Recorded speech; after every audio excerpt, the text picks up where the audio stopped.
할렐루야. 오늘 부활절입니다. 함께 예배하는 사랑하는 모든 가족들에게 하나님의 은혜와 능력과 평강이 넘치기를 주님의 이름으로 축원합니다. 기독교를 부활의 종교라고 합니다. 부활이 있기 때문에 유일하게 참이요, 이것이 다른 종교가 범접할 수 없는 기독교만 가지고 있는 독보적인 진리, 독보적인 자부심입니다. 세상은 기독교의 독선을 지적하기도 합니다만 어쩔 수 없습니다. 인류사에 유일하게 예수님만 부활하셨고, 또 중요한 것은 나는 부활이요 생명이니 나를 믿는 자는 죽어도 살겠고 무릇 살아서 나를 믿는 자는 영원히 죽지 아니할 것이며 내 아버지의 뜻은 아들을 보고 믿는 자마다 영생을 얻는 이것이니 마지막 날에 내가 이를 다시 살리리라. 바로 이것입니다. 정말로 신나는 일입니다. 예수님의 부활이 과거에 한 사람만의 사건이 아니고 누구든지 예수님처럼 부활할 것이고 또 누구든지 예수님처럼 죽지 아니할 것이라고 부활의 주인공 예수님이 직접 약속하셨으니 이것이 바로 복음입니다. 부활은 철천지 원수 사망을 정복한 사건이요, 그러기에 사망을 운명으로 안고 사는 인류사의 소망이 되는 것입니다. 죽어도 사는 것, 영원히 죽지 않는 것, 이것처럼 명쾌한 소망이 어디에 있겠습니까? 부활은 아담과 하와가 범죄하여 죽을 운명이 된 후에 반영된 하나님의 성품입니다. 선악과를 따먹었으니 반드시 죽을 운명, 이것은 하나님의 공의로운 성품입니다. 그런데 죽음으로만 끝난다면 하나님의 창조는 실패입니다. 하나님이 보시기에 심히 좋았던 인생을 사단에게 빼앗기고 세상의 정복자는 사단이 될 것이고 사단은 하나님이 될 것이며 하나님은 실패의 하나님일 뿐입니다. 그럴 수는 없습니다. 반역한 사탄을 심판해야 합니다. 그리고 죄와 사망의 종된 인생을 다시 살려야 합니다. 사단의 심판과 자기 백성의 구원, 이것을 한꺼번에 해결하는 사건이 바로 부활입니다. 호랑이를 잡으려면 호랑이 굴 속으로 들어가야 한다고 예수님께서 친히 이 세상 신, 이 세상의 임금 사탄을 심판하기 위하여 호랑이 굴 세상에 직접 오셨고 십자가에서 죽으셨고 친히 호랑이 굴 무덤에까지 들어가셨습니다. 그리고 마침내 승리하셨으니 바로 부활입니다. 놀라지 말라. 너희가 십자가에 못 박히신 나사렛 예수를 찾는구나. 그가 살아나셨고 여기 계시지 아니하니라. 보라, 그를 두었던 곳이니라. 예수님의 시신은 무덤에 없습니다. 예수님은 부활하셨습니다. 예수님의 부활은 사망의 세력을 잡은 자 곧 마귀를 없이 하시고 하늘에 있는 자들과 땅에 있는 자들과 땅 아래에 있는 자들로 모든 무릎을 예수의 이름에 꿇게 하신 하늘과 땅의 왕이 되심을 선포한 사건입니다. 예수님의 부활로 말미암아 사탄은 심판을 받았습니다. 사망도 심판을 받았습니다. 사망아, 너의 승리가 어디 있느냐? 사망아, 내가 쏘는 것이 어디 있느냐? 이제 더 이상 죄도 사망도 우리를 이기지 못합니다. 우리를 쏘지 못합니다. 여기에서 쏘다라고 하는 말은 사망이 가지는 막강한 파괴력을 말하는 것인데 그 막강한 사망의 파괴력도 이제는 완전히 무력화되어 더 이상 우리의 위협이 되지를 못합니다. 아담 이후로 유전된 죄와 사망의 권세가 파괴되었으니 그 결정적인 사건은 예수님의 부활입니다. 예수는 우리가 범죄한 것 때문에 내줌이 되고 또 우리를 의롭다 하시기 위하여 살아나셨느니라. 죽었지만 살아나신 예수, 이로 인해 죄인이 의인이 된 구원의 은총, 여기에서 바울은 지금까지 살아온 자신의 가치체계가 완전히 무너지게 됩니다. 바울은 교회를 핍박하여 사람을 죽이기까지 한 사람입니다. 회방자요 핍박자요 포행자였습니다. 죄인 중에 우두머리, 죄인 중에 괴수였습니다. 그러던 그가 사도가 되어 그리스도의 종이 되었습니다. 말이 종이지 실제로는 노예입니다. 그리스도의 노예. 어떤 노예인가요? 주 예수의 이름을 위하여 결박당할 뿐만 아니라 죽을 것도 각오하였노라. 주인을 위하여 자신의 생명조차 바치는 완전 노예입니다. 진정 사람이 이렇게 달라질 수도 있는 것인가요? 그는 고백합니다. 내 주 그리스도를 아는 지식이 가장 고상하기 때문이라. 그러면 그가 알고 있는 그리스도의 지식은 과연 무엇인가요? 그는 다메섹에 그리스도인들이 모여 있다는 소문을 듣고 남녀를 막론하고 결박하기 위하여 위협과 살기가 등등한 채 달려갑니다. 위협과 살기, 이것을 영어 NIV 성경은 살인적인 위협이라고 번역을 했고, 등등하다 이 말은 숨을 들이시다 이 뜻인데, 야수가 배가 고파서 먹이를 찾아 헐떡거리는 모습을 연상하면 됩니다.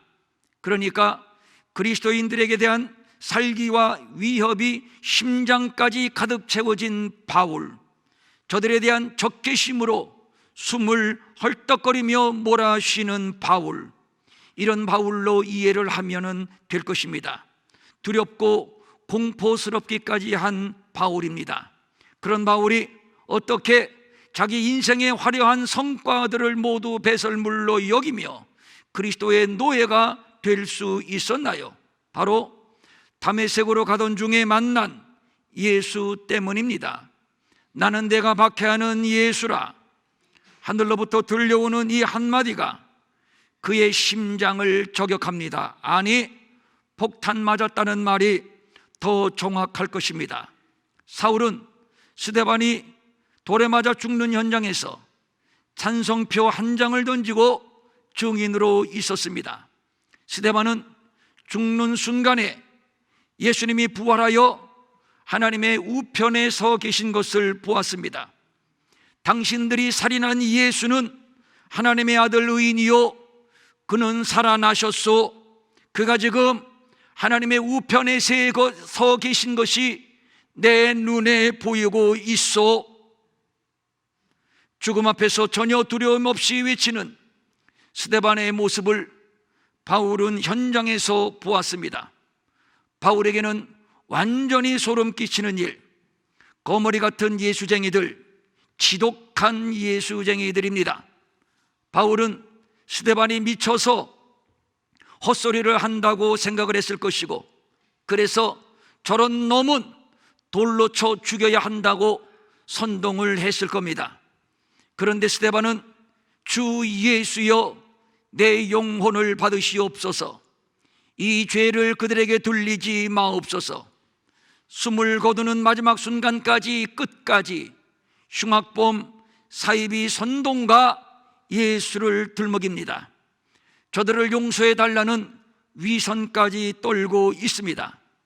그 불쾌한 잔상이 아직도 사울의 뇌리에 남아 있습니다.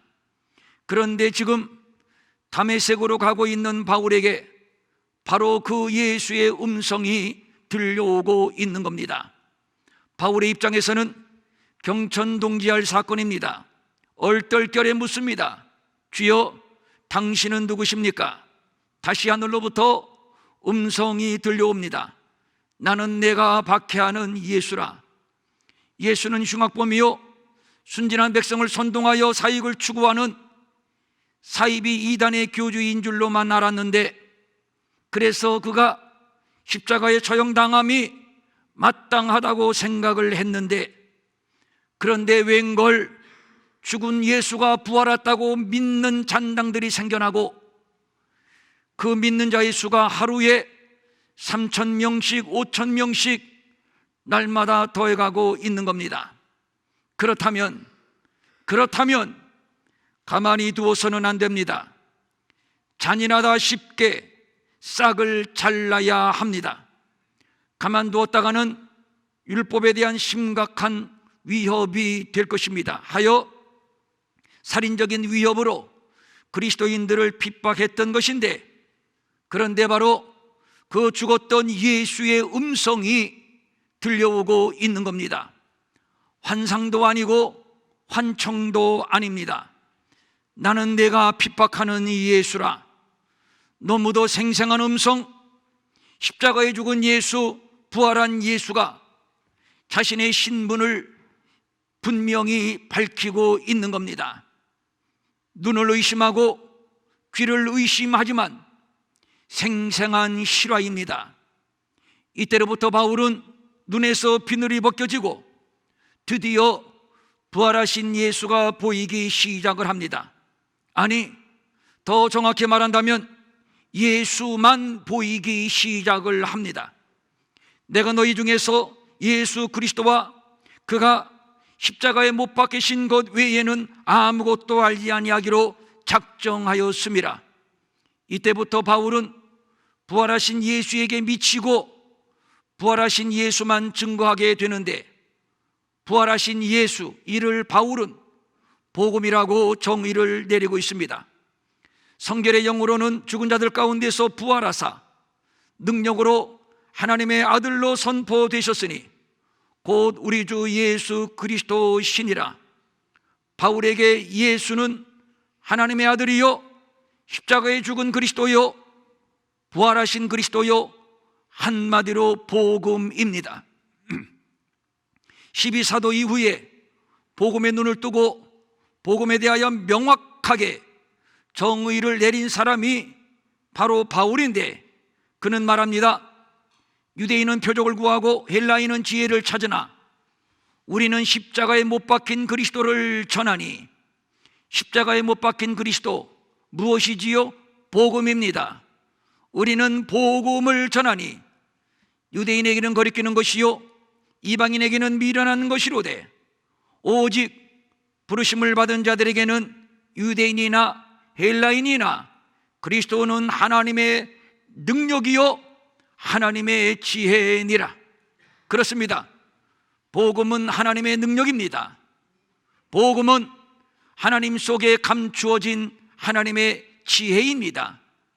이 신비한 하나님의 비밀이 드디어 만천하에 공개되고 드디어 만천하에 선포되었으니 바로 예수 그리스도의 부활입니다. 그래서 내가 복음을 부끄러워하지 아니하노니 이 복음은 모든 믿는 자에게 구원을 주시는 하나님의 능력이 됨이라. 먼저는 유대인에게요 그리고 헬라인에게로다. 복음에는 하나님의 의가 나타나서 믿음으로 믿음에 이르게 하나니 기록된 바 오직 의인은 믿음으로 말미암아 살리라 함과 같으니라. 부활하신 예수 그리스도 복음, 그래서 의인은 믿음으로 말미암아 살리라. 부활하신 예수 그리스도를 믿는 믿음만 있으면 어떤 죄인도 의인이 되며, 따라서 복음은 모든 믿는 자에게 구원을 주시는 하나님의 능력이 되는 것입니다. 이 위대한 복음의 신비, 이 복음의 능력을 입증한 것이 바로 예수 그리스도의 부활입니다. 우리는 오늘 부활을 너무도 자연스럽고 너무도 당연한 사실로 받아들이지만, 그러나 이것은 아무나 이해하고 아무나 믿을 수 있는 것이 아니지요. 유사일의 유일한 사건, 비과학, 비상식적인 사건, 그러므로 쉽게 믿을 수 없는 사건, 아니 믿어지지 않는 사건. 그럼에도 우리가 믿어지는 것은 전적으로 성령의 역사이기 때문입니다. 예수님께서 살아생전 당신의 부활을 제자들에게 말씀하셨을 때 아무도 믿는 자는 없었습니다. 오히려 예수님에게 죽지 말라고, 십자가를 지지 말고 그 길을 가지 말라고 강요를 했습니다. 베드로 같은 경우는 예수를 붙들고 항변하여 이르되 주여 그리 마옵소서, 이 일이 결코 주께 미치지 아니하리이다. 예수님을 강하게 꾸짖습니다.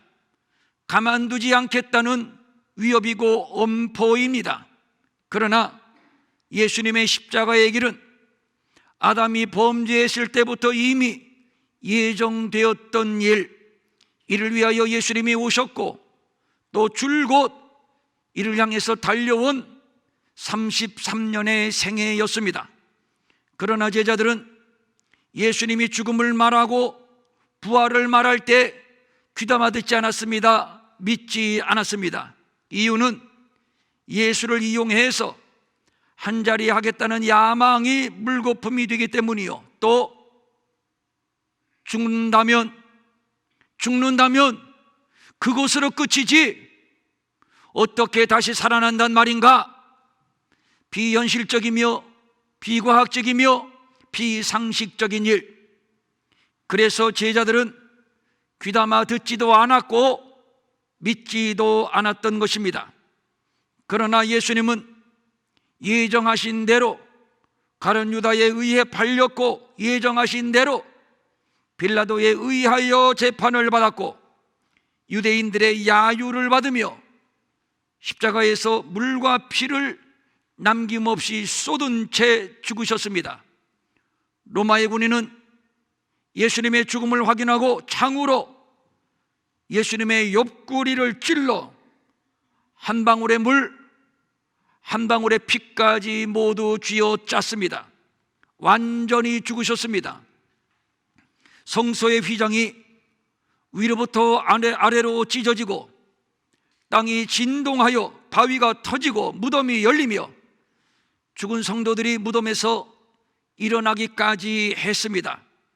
백부장과 예수를 지키던 자들이 말합니다. 이는 진실로 하나님의 아들이었도다. 뿐만 아닙니다.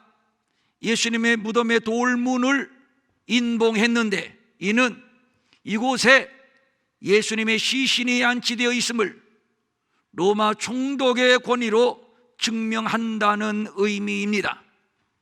그리고 로마의 경비병들이 무장한 채 무덤을 지켰고, 당시 무덤의 돌문은 약 1.5에서 2톤 정도의 무게였을 것으로 연구되고 있습니다. 혹자는 예수님의 부활이 잠시 기절했다가 정신 차린 사건이라든가 예수를 신격화하여 꾸며낸 사건이라고 말하지만, 그러나 성경은 여러 정황을 들어서 예수의 부활이 실화임을 밝히고 있습니다. 그렇습니다.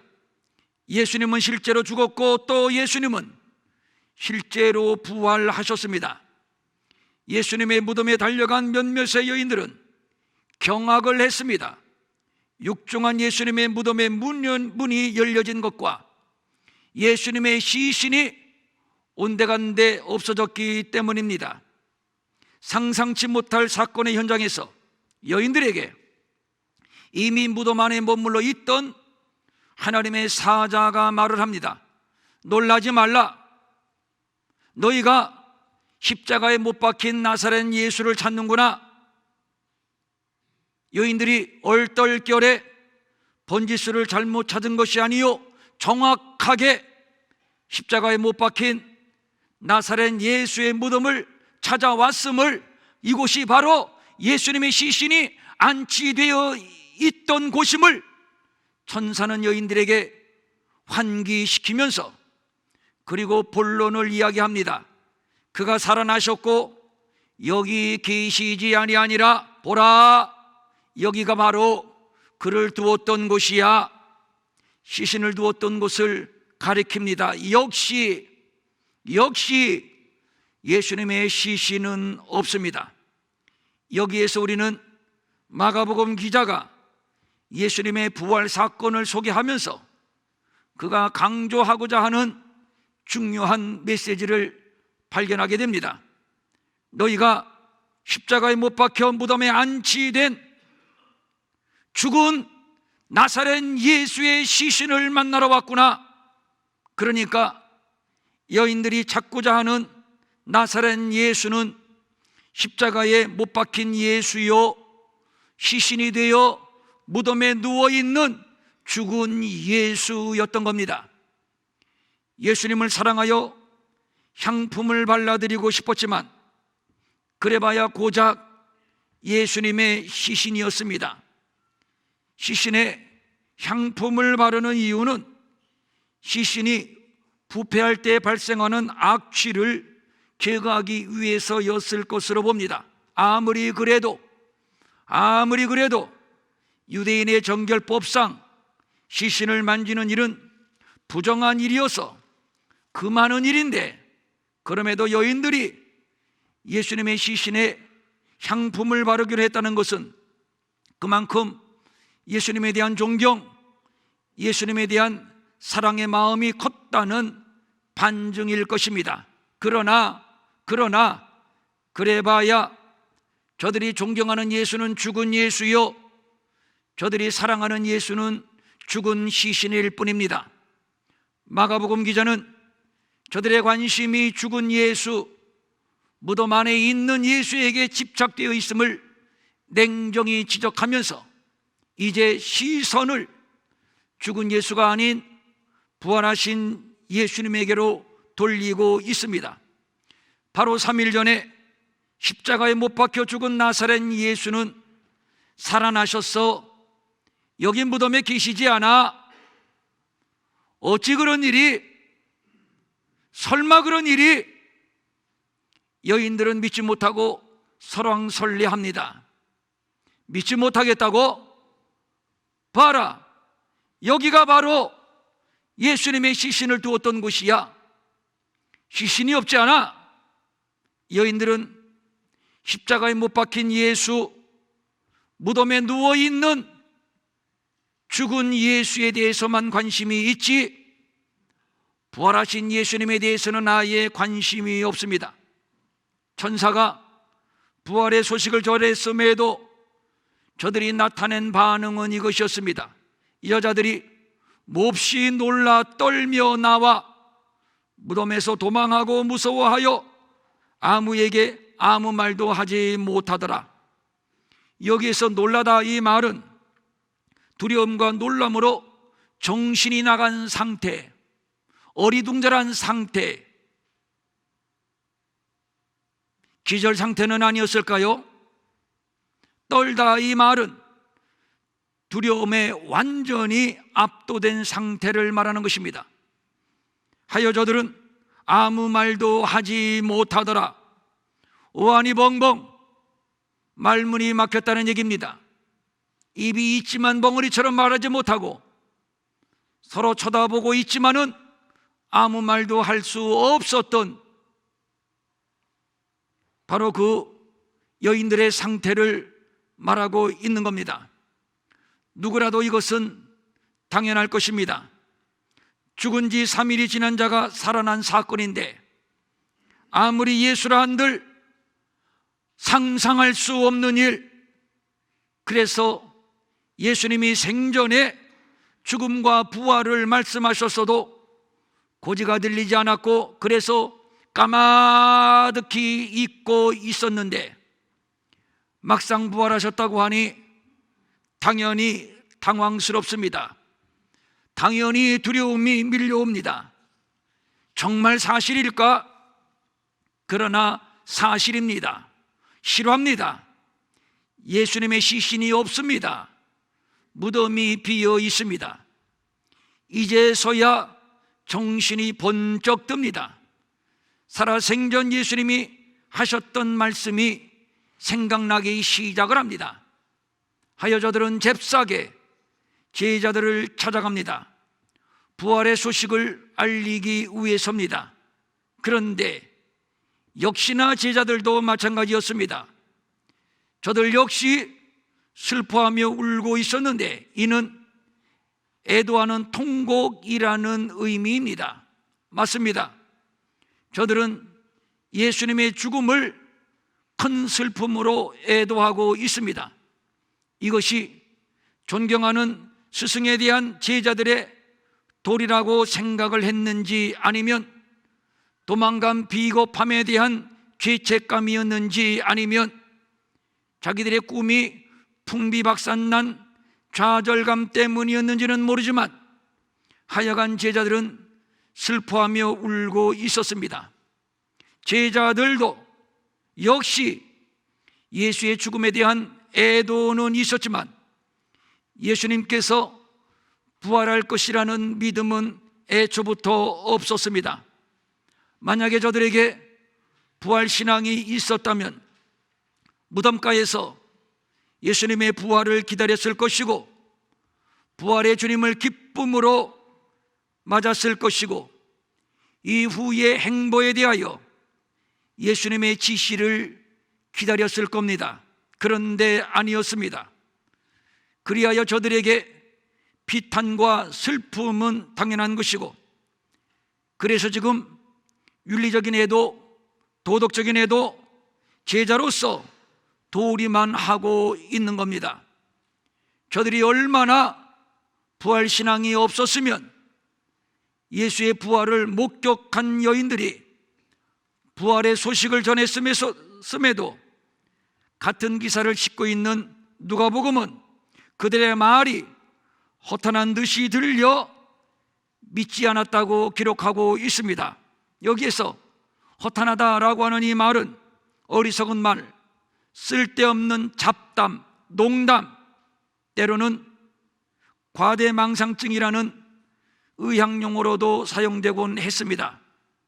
그러니까 제자들은 지금 여인들을 과대망상 정신병 환자로 취급하고 있는 것이지요. 빈 무덤을 확인하고도 믿을 수 없는 사건, 두려워 떨고 있는 제자들, 울고 있는 제자들, 일부는 엠마오로 내려가 시르에 찬 모습으로 내려가고 있습니다. 내가 직접 못자국, 창자국을 확인하기 전에는 믿지 못하겠다고 하는 도마, 그들을 향해서 본문은 강하게 도전하고 있습니다. 십자가에 못 박힌 나사렛 예수는 살아나셨다. 그는 여기 계시지 않는다. 봐라, 그의 시신을 두었던 곳을. 미련하고 선지자들이 말한 모든 것을 더디 믿는 자들이여, 그리스도가 이런 고난을 받고 자기 영광에 들어가야 할 것이라고 말씀하지 않았느냐? 우리가 부활을 믿는다면, 부활의 주님을 만나고 부활의 주님을 경험했다면 엠마오로 내려갈 수는 없습니다.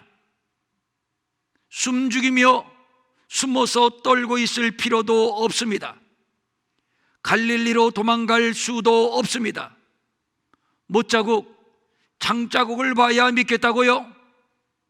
너는 나를 본고로 믿느냐? 보지 못하고 믿는 자들은 복되도다.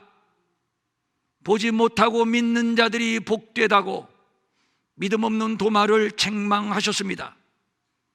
기독교가 2000년 동안 모진 고난과 모진 핍박 속에서도 부흥가도를 달려온 것은 바로 이 부활신앙 때문이요, 이 부활신앙을 가졌기 때문에 비굴하게 도망가지 않았습니다.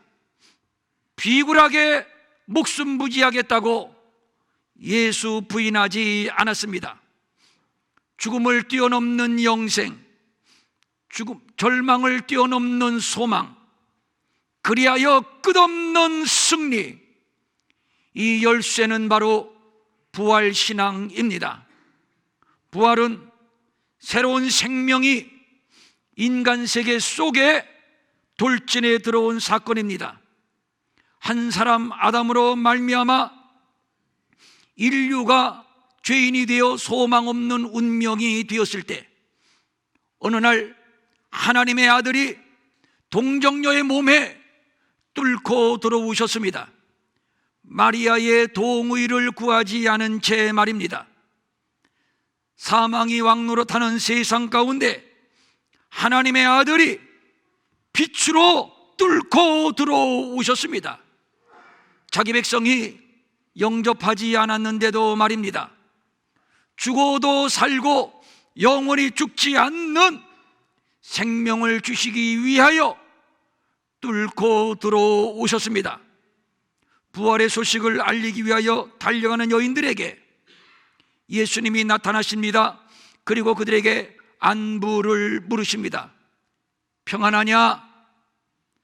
나의 사랑하는 딸들아, 평안하냐? 하시거늘 여자들이 나아가 그 발을 붙잡고 경배하니, 평안하냐? 이 말은 따뜻하고 부드럽고 자상한 사랑이 담긴 안부의 말씀입니다.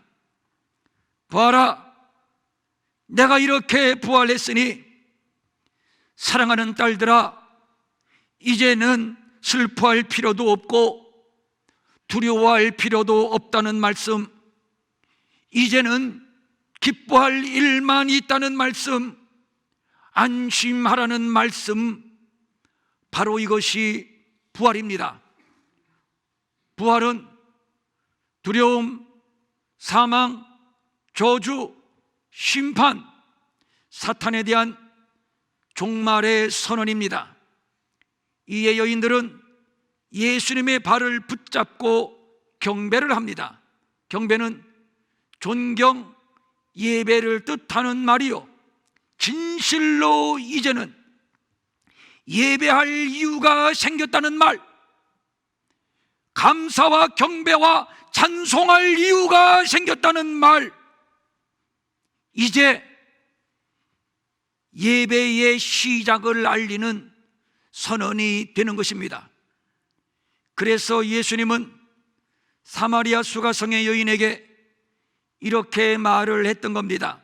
아버지께 참되게 예배하는 자들은 영과 진리로 예배할 때가 오나니 곧 이때라, 곧 이때라.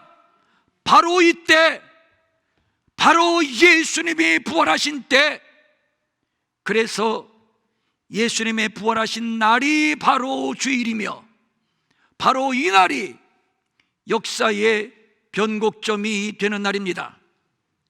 예수님은 이제 더 이상 무덤에 계시지 않습니다. 그는 더 이상 죽은 자 가운데 계시지도 않습니다. 예수님은 부활하셨습니다. 그리하여 우리에게 생명을 주신 우리의 주와 우리의 그리스도가 되십니다. 그러므로 우리는 예수님처럼 승리할 것입니다. 그러므로 우리는 부활의 예수님을 만난 그 여인들처럼 그 부활의 예수님을 경배할 것입니다. 예배할 것입니다. 주님 오실 때까지 말입니다. 예수님 부활하셨습니다. 그 예수님이 부활의 영으로 오늘 우리 안에 계십니다. 우리 가운데 계십니다. 오늘 우리의 부활의 감사, 부활의 경배, 부활의 예배를 받고 계십니다. 우리는 세세 무궁토록 부활하사 우리의 부활의 첫 열매가 되신 그 예수의 은혜를 감사하며 찬양하며 경배하며 예배할 것입니다. 그리고 선포할 것입니다. 부활의 예수님, 우리에게 생명 주신 예수님, 감사합니다. 찬양합니다. 경배합니다. 우리의 예배를 받아주시옵소서. 할렐루야. 이제 우리를 대신해서 찬양대가 부활의 예수님을 기뻐하며 찬양할 것입니다.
힘차게 박수 좀 해주세요. 다 같이 자리에서 일어나시고. 끝났죠? 예, 자리에서 일어나시고 눈을 감으시고. 우리가 지금 예수님의 무덤 안에 들어와 있습니다. 그런데 예수님은 그곳에 계시지 않습니다. 어디 가셨을까? 천사가 이 시간 또 우리에게 들려줍니다. 예수님 부활하셨어. 이제 우리도 무덤의 밖을 나왔습니다. 주님을 만납니다. 평안하냐? 평안하냐? 이제는 두려워할 필요도 없고 슬퍼할 필요도 없고 절망할 필요도 없고 낙심할 필요도 없고 이제는 평안하기만 해라. 이제는 기뻐하기만 해라. 내가 승리한 것처럼 너도 승리할 것이야. 이제 부활하신 예수님을 예배하기만 하면 돼. 오늘 주님이 우리에게 이 말씀을 하고 계십니다.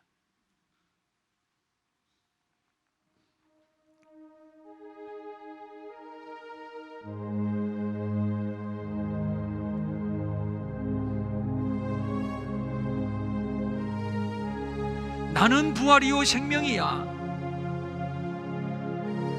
나를 믿으면 죽어도 살 것이고 살아서 믿으면 영원히 죽지 아니할 것이야.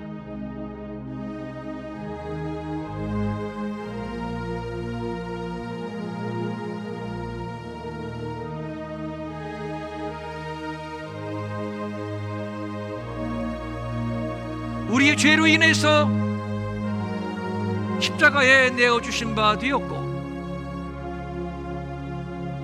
우리 주님이 부활하심으로 말미암아 우리도 의로운 하나님의 사람으로 새로워졌습니다.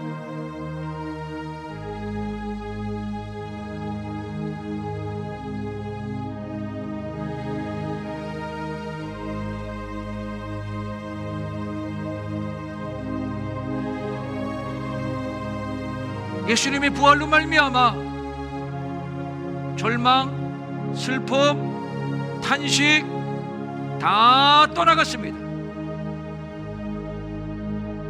보라 새 것이 되었도다. 의로운 새 것,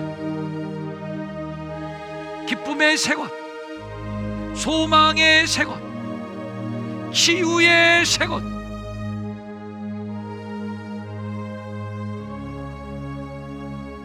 부활의 성령, 부활의 영이여, 부활하신 예수의 영이여, 이 시간 우리를 덮어주시옵소서. 덮어주시옵소서. 부활하신 예수님과 함께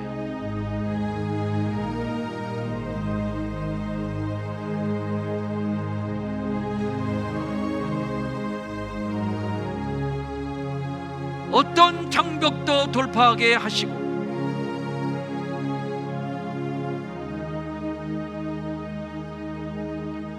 부활하신 예수님과 함께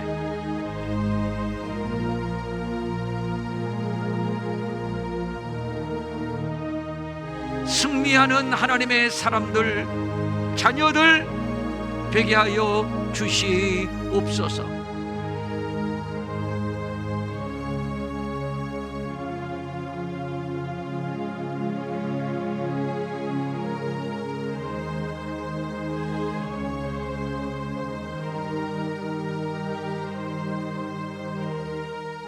살아계신 주, 살아계신 주, 나의 참된 소망, 두려움이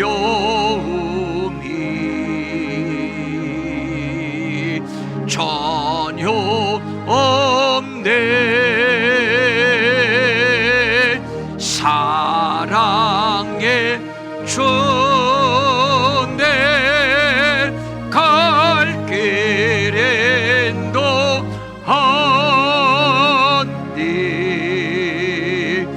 내 모든 삶의 기쁨 늘 충만하네.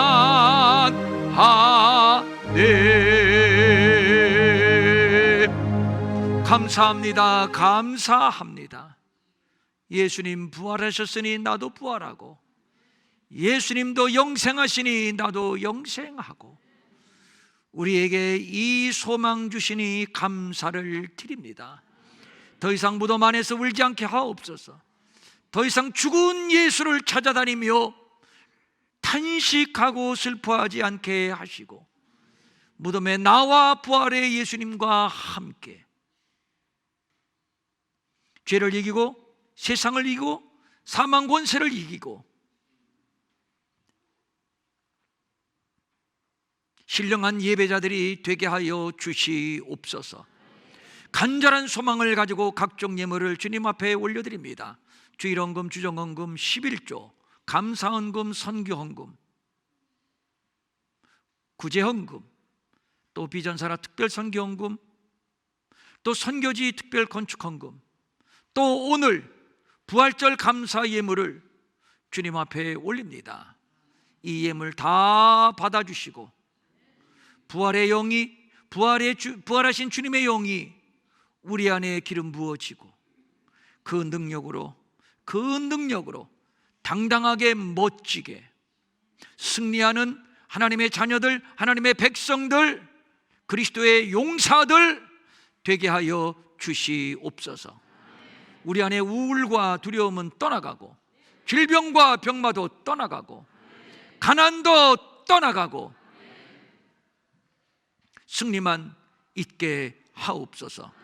마음은 원이지만 가진 것이 없어 드리지 못해 민망히 여기는 성도들을 위로하시고 저들에게도 물질 주셔서 한 가지로 주님 앞에 바치며 쓰며 도우며 사는 풍성함이 있게 하여 주시옵소서.